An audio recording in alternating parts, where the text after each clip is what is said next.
There are some names from the ancient world that just everyone knows, names that carry this incredible historical weight. And one of those, for sure, is Pontius Pilate. I mean, for 2,000 years, he's been this central character in one of the most pivotal stories ever told. But who is the man behind that myth? So who was he really? Was he the cold-hearted villain we often see? Just a ruthless executioner? Or was it something more complicated? Could he have been a pragmatic politician, just caught in an impossible situation? That's the big question we're going to dig into today. For most people, when you hear the name Pilate, you think of one thing, right? One single massive act, condemning Jesus to crucifixion. That one moment has so completely defined his legacy, it's almost impossible to see anything else. But what if there's way more to the story? To find out, we have to zoom out. We need to look beyond in that one single event and understand what his actual job was. Because before he was anything else, Pontius Pilate was a Roman governor, a prefect. And his job was to rule one of the empire's most difficult, most rebellious provinces. And here's something that's really crucial to get, the timeline. Pilate was in charge of Judea for a full decade, a whole 10 years, from 26 to 36 CE. Now, the trial of Jesus, which most sources place around 30 CE, was obviously a huge event, but it was just one moment in a 10-year career that was absolutely packed with political drama. And his job description? Man, it was intense. He had to keep the peace, Roman style, in a province that was famous for being a powder keg. This meant enforcing Roman law, yeah, but also overseeing huge public works projects. And, this is the big one, trying to balance the totally conflicting interests of the local Jewish factions and the iron-fisted demands of Rome. It was a constant, non-stop, high-wire act. Okay, so with all of that context in our back pocket, now we can go back to the trial.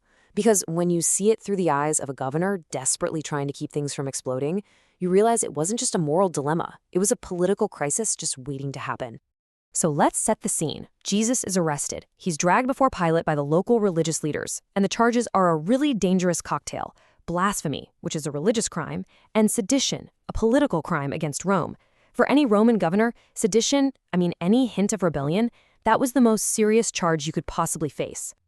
So you can just picture Pilate walking this insane political tightrope. On one side, you've got the local leaders, and they are demanding a conviction. They want to shut down what they see as a source of religious unrest.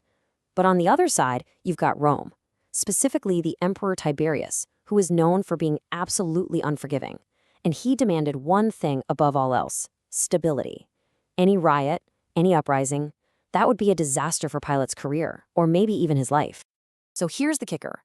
The sources we have suggest that Pilate wasn't actually convinced Jesus was guilty. He had his doubts, but stuck between these two massive political pressures, he made a calculation.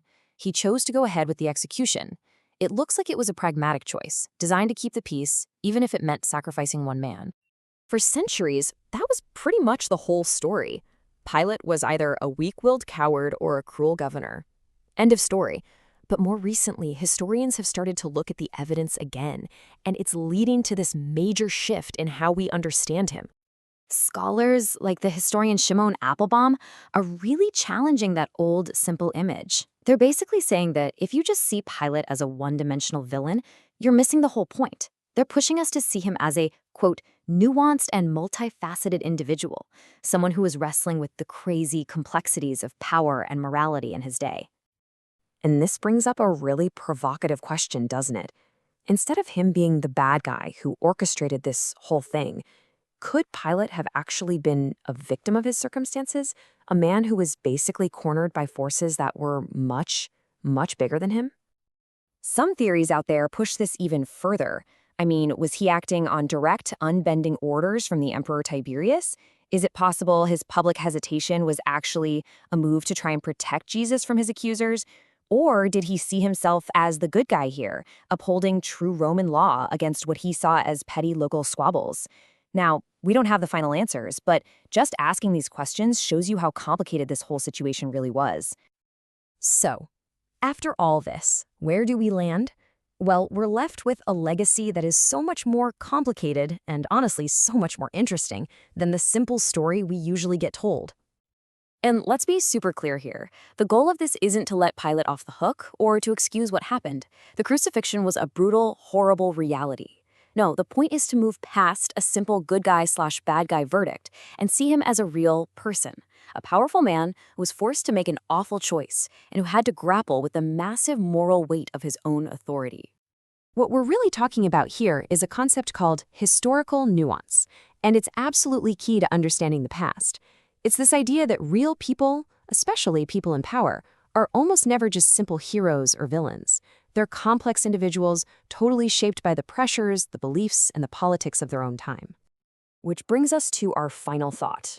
In a lot of ways, Pontius Pilate is still an enigma. He's a figure we know more through stories than through hard historical facts. And it leaves us with a question that goes way beyond just one Roman governor.